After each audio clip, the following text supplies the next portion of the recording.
Hello and welcome back to the Music Theory Challenge, where every day you learn something new about music theory. In Unit 1 and Unit 2, you were slowly introduced to the circle of fifths by adding scales as we were learning them. But now you know how to do all of the major scales using the pattern whole, whole, half, whole, whole, whole, half. And in this unit, you learned that the minor scales can be found by going to the sixth degree or sixth step of those major scales. If this doesn't make sense, go ahead and watch the other lessons in this unit where I explain that. But now that you have everything to make all of those scales, you have everything to make the full circle of fifths. If you would like to download the PDF, I've added the full circle of fifths there with some notes and points. I really recommend that you write it though, and then use the PDF as a reference to check your work. We are going to do all the work here in this video though. Go ahead and give me a large circle and mark it like you would a clock. So 12, 6, 3, and 9, and then fill in the other numbers or where the other numbers would be. And we start with C major because it has no sharps, no flats. If we know our C major scale, this is called the circle of fifths, but it goes by another name and I'll get there. So go to the fifth step, 1, 2, 3, 4, 5, and that's the next scale. If you were to write G major scale, and we know that it has one sharp, and we know that that first sharp is F. It was discussed in a previous lesson, but all we need is the fifth step really, 1, 2, 3, 4, 5, then it's D. And if we continue with this pattern, we can write out the next scales that we need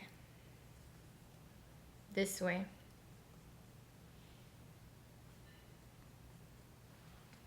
And we can check our work by thinking, okay, no flats, no sharps, no flats, 1 sharp, 2, 3, 4, 5, 6, and 7.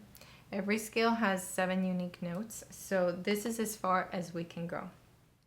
I said that this circle goes by 2 names. It goes by the circle of fifths, but the other name that sometimes people call it is the circle of fourths.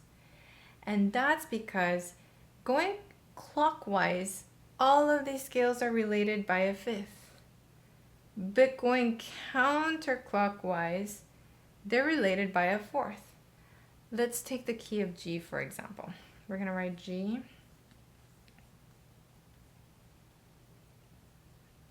And you can use this to check your work. G. How do I get from G to C if I go to the G major scale or the key of G? 1, 2, 3, 4. There it is.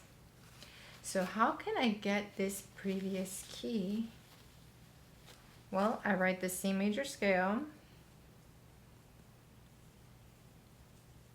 And I go to the fourth step. 1, 2, 3, 4. Awesome. But now, how do I know which note is the first flat? We discussed that in a previous lesson, but let's review it. The order of sharps was fat, cows, go, down, and eat bread. If you don't remember the order of flats, that's okay. You're already looking at it. It's right here, backwards.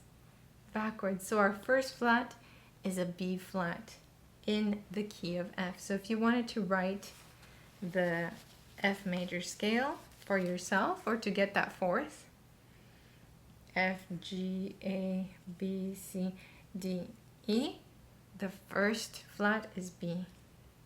And guess what? Since we're going counterclockwise as a circle of fourths, that new flat is also the new key that we're adding.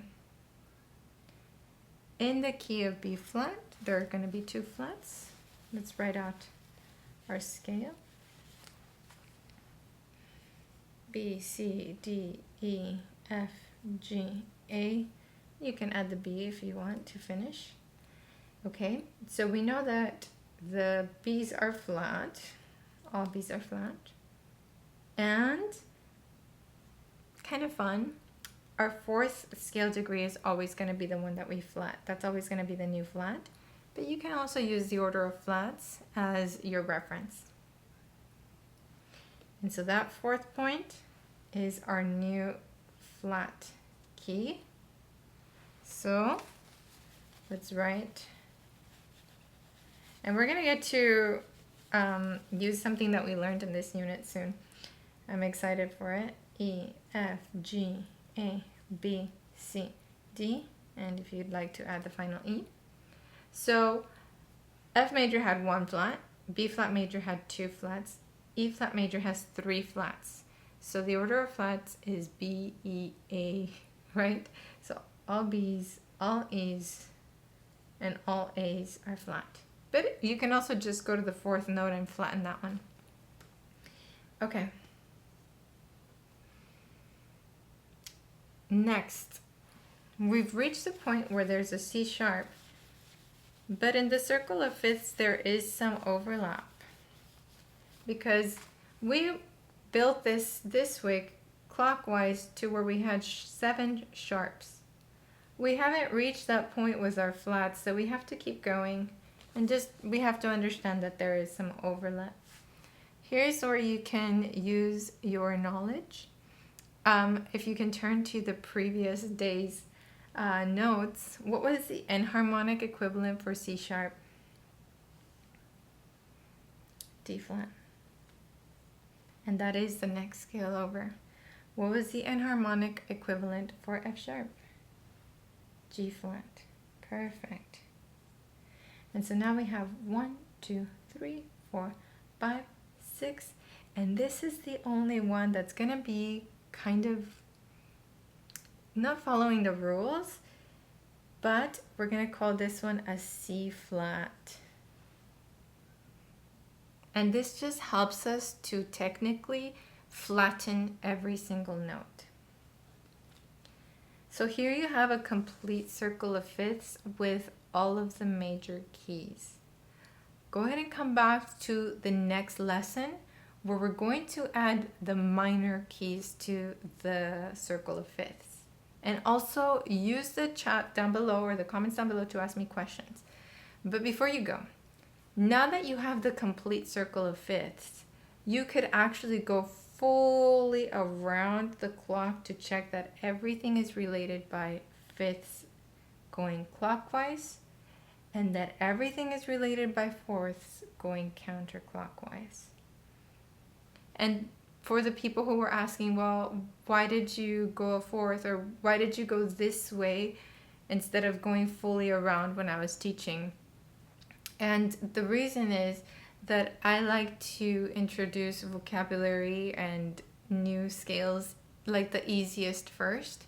And so because this is one sharp, and that's the first like sharp key that I introduced to you, I also wanted to introduce the key that has one flat. Imagine if I had started down here with the keys that have 6 and 7 flats.